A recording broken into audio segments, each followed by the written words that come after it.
One wheeling जिंदा दिलाने लाहौर के लिए खतरा बनती जा रही है, जिससे वन व्हीलर्स ही नहीं बल्कि शहरी भी हादसात का शिकार हो रहे हैं।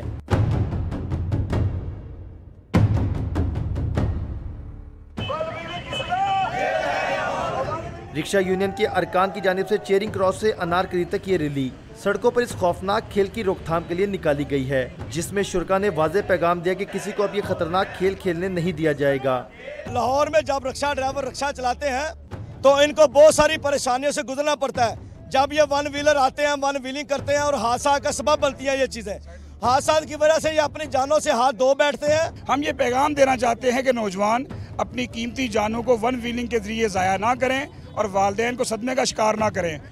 अवामी रिक्शा यूनियन के वर्करों ने वालिदैन को भी इस मामले पर जिम्मेदाराना किरदार अदा करने का मशवरा दिया, ताकि नौजवानों को इस खतरनाक खेल से मुकम्मल तौर पर बाज रखा जा सके।